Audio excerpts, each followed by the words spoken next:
Some summer nights seem peaceful, but they hide unspeakable horrors beneath the silence. A flickering light across the lake, a Morse code distress signal, and a seemingly abandoned house that turns out to be a deadly trap. Tonight you'll follow Kevin and James, two young men who thought they were on an adventure only to stumble into something far darker. Story 1. The Woman on the Frozen Lake. After a long and exhausting divorce, I needed somewhere to clear my mind. No job, no friends, just me and the silence. My girlfriend at the time, Christina, suggested a secluded spot, a lakeside cabin up in northern New York surrounded by pine woods and snow. We booked it immediately. When we arrived, everything was blanketed in white. The air was brutally cold. On the doorstep sat a small box with no return address. Only a scribbled note on top that read, "Enjoy your stay. Make sure to stay warm." Inside was a box of matches. Strange, but not alarming. Christina laughed and joked, "Maybe people around here are a bit eccentric." The first 2 days passed peacefully. We hiked through the woods, sipped hot cocoa by the fireplace, and savored the rare quiet. The snow fell gently like forgotten memories being buried. The bedroom was on the second floor with a massive window overlooking the frozen lake, breathtakingly beautiful. But on the third night, I woke to a strange sound mixed into the wind was something mechanical, unnatural. I crept to the window and saw a snowmobile slowly gliding across the lake. Someone was riding it. They stopped in the middle of the ice, then got off and started waving directly at our cabin. I shook Christina awake and told her to call the police if anything weird happened. I bundled up and stepped outside. The cold sliced through me. As I approached, I saw it was a woman, frantic, nearly screaming. "Is anyone there? Please, my son is lost in the storm." Without thinking, I rushed toward her, but then her eyes locked onto mine, and she asked in a strangely calm voice, "Do you happen to have any matches?" I froze. A chill ran down my spine. Before I could react, she smiled a crooked, empty smile and pulled out a small handgun, phone and wallet. Her tone was flat, cold, commanding. I obeyed. She climbed back on the snowmobile and vanished into the blizzard like she never existed. I sprinted back to the cabin, yelling for Christina to call the cops. When they arrived, they found nothing. The snow had wiped everything clean. No tracks, no woman, no signs of intrusion. Worse yet, the cabin owner denied ever leaving any welcome package. Airbnb gave us a full refund, but no answers. Weeks later, I tried tracking my stolen phone. It had been turned off far from the lake area. And I began wondering, how did that woman know we were coming to the cabin? How did she know about the matches? How did she get out onto the frozen lake at night without anyone noticing? I don't have the answers. Only a terrible feeling that we weren't chosen at random. And I'm still not sure if it's really over. Story 2. The Man in the Attic. When I was little, the old cabin by the lake in Northern California was always my escape from the noise of the world. It had been in my family for generations, the place where my sister and I used to pitch sleeping bags in the attic, where the sunset poured in through a tiny window, and where all our peaceful childhood memories lived. Memories I now wish I could forget. After my grandparents passed, my parents filled the attic with old belongings, armchairs, clocks, dusty music boxes. The whole space became a museum of our family's past. The attic had once been our childhood paradise, but over time, age and silence turned it into a dusty vault, guarding long-forgotten secrets. A few years later, as life got busy with work and school, my family couldn't visit the lake house as often. Then my father, in a decision I still can't understand, rented it out for cheap to an elderly war veteran. A small, scruffy man with a wiry beard and a voice that always sounded off. The way he stared at the kids playing by the shore gave everyone the creeps, everyone except my dad. It wasn't until the gardeners, the ones who maintained the property, told my mom that they often saw him just sitting there silently watching the neighborhood kids that things started to truly feel wrong. They hinted at bizarre behavior and even said they'd caught him doing something I won't even say aloud. When the lease ended, my mom insisted we not let him stay a day longer. My dad tried to downplay everything to avoid offending the veteran, but eventually the man left without protest. We thought it was over. We were wrong. A year later, when my sister graduated college, we decided to return to the lake house for a vacation, the first time in years.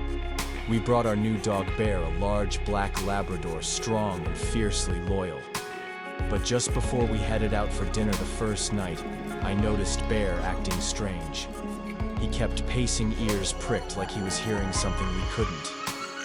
When we returned home, Bear was lying motionless at the base of the stairs. Blood pooled beneath him. My mom screamed and called the cops. My dad silently picked up a knife and entered the house. I followed close behind, heart pounding. The entire house was dead silent until my dad stopped pointing up at the ceiling. The attic door was ajar.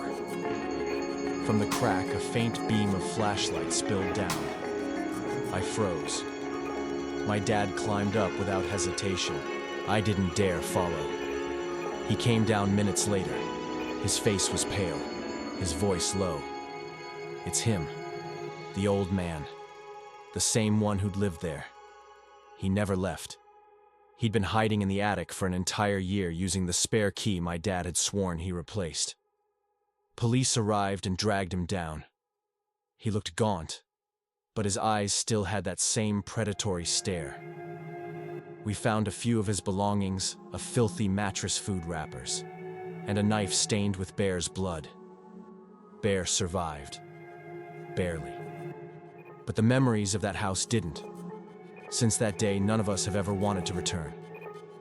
I can't forget the feeling knowing someone had been living just above your head. Quietly. Watching. And waiting. Story 3. The SOS light across the lake. My name is Kevin. Last summer, I was 20 years old, and I think I experienced one of the most haunting nights of my life. My friend James came from a wealthy family. His dad was a lawyer who owned several properties, one of which was a large lakefront villa in a remote area.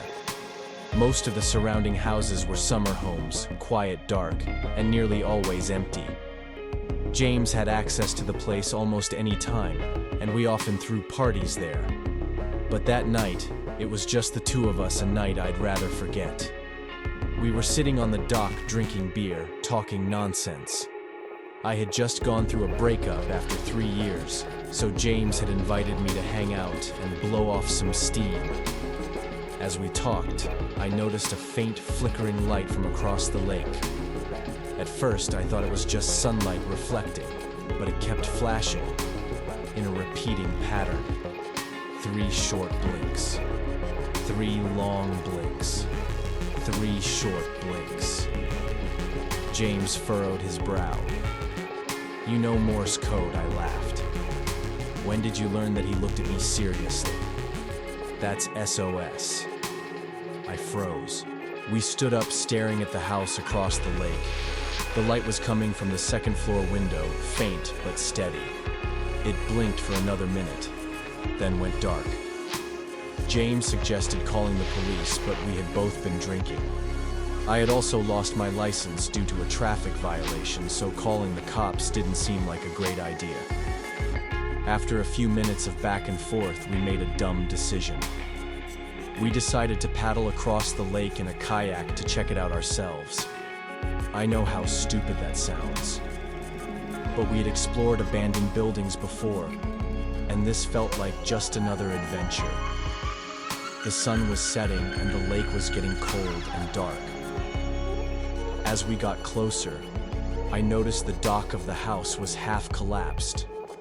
We dragged the kayak onto the grass and looked up at the second floor. The light was gone. We didn't go through the front door. Instead, we crept around the side and found a window that was unlocked.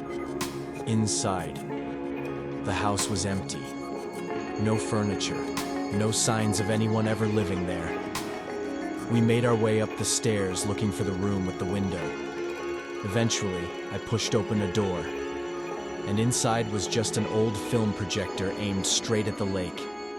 No people, no chairs, nothing except that projector still warm to the touch. James and I looked at each other, and we both felt it. This was a trap.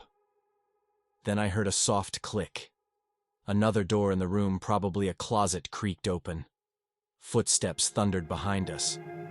James screamed and bolted. I turned and ran after him. We flew down the stairs through the barren house and jumped out the window. As we ran, James shouted, "Where's the kayak?" I looked up and froze. It was gone. Just gone. Then, from around the side of the house, a figure lunged at us. Big. Fast, too fast for a normal person. I pulled out the pocket knife James had handed me earlier and stood shaking.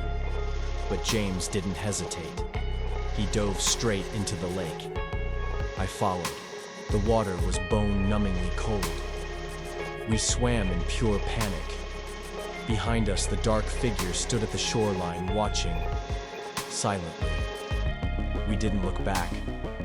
By the time we reached James's dock, I could barely feel my limbs. Police arrived nearly an hour later. When they checked the other house, they came back with a verdict: it was abandoned. No residents, no projector, no evidence. No one believed us. But I know what I saw, and I know that light wasn't random. Someone lured us over there.